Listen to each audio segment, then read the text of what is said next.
Prepare-se para um breve diário de um desgoverno que começou inflado com 37 ministérios para tentar acomodar, todo mundo depois de tantas promessas de campanha. Em poucas semanas já tinha 3 ministros envolvidos com denúncias. A do Turismo, Daniela do Vaguinho, acusada de envolvimento com milicianos na Baixada Fluminense. O ministro das Comunicações, José Juscelino Filho, que usou 5 milhões de reais do orçamento secreto para asfaltar uma estrada na frente da sua própria fazenda na cidade de Vitorino Freire, no Maranhão.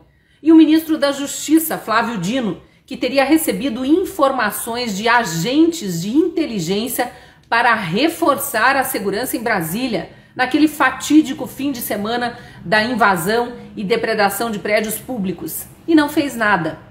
Ainda saiu acusando o governador do Distrito Federal de ter recebido ele informações prévias e nada fazer. Tudo isso ainda precisa ser apurado, mas a gente vê que um governo não dá a mínima para a ética e a moral quando vai varrendo todas essas denúncias para baixo do tapete. Não quer mais CPI do 8 de janeiro, porque percebeu que a investigação pode confirmar a omissão de integrantes do próprio governo federal e não mais os do Distrito Federal. E uma CPI poderia, quem sabe, apontar os motivos para a suposta omissão do ministro da Justiça e Segurança Pública. É só a gente pensar, ao não policiar direito a Praça dos Três Poderes e permitir que black blocs e vândalos invadissem o Congresso, o STF e o Palácio do Planalto, o governo teria algum lucro político? Conseguiria, por exemplo, endossar narrativas de golpes antidemocráticos vindos dos adversários?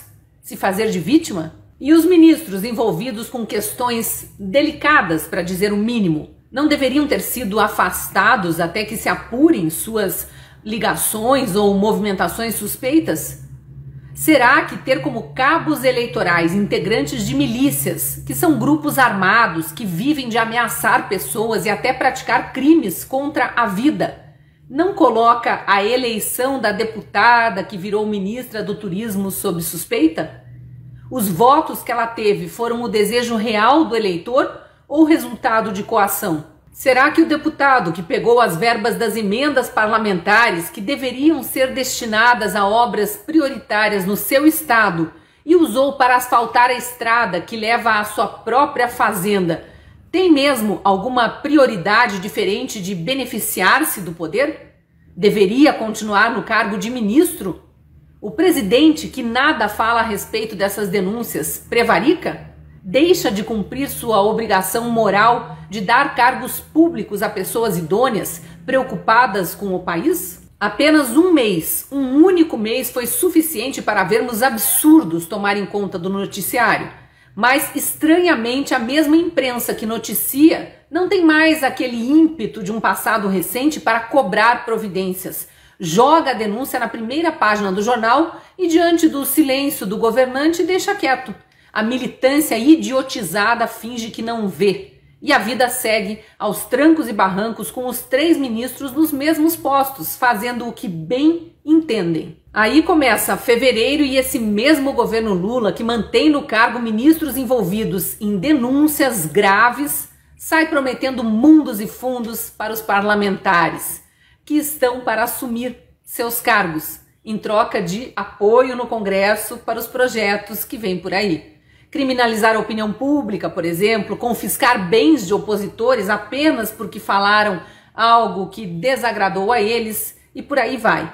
É o mensalão 2.3 firme e forte. Na Câmara, Arthur Lira foi reeleito presidente com o histórico placar de 464 votos, de um total de 513.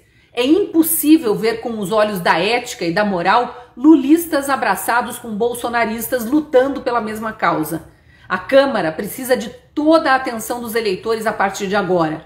É imprescindível acompanharmos o trabalho de quem a gente elegeu para ver como estará votando essa pessoa quando houver discussões importantes em Brasília. O pior mesmo foi o Senado. Ali tudo que há de mais deplorável na vida pública se juntou num único espaço na mesma tarde.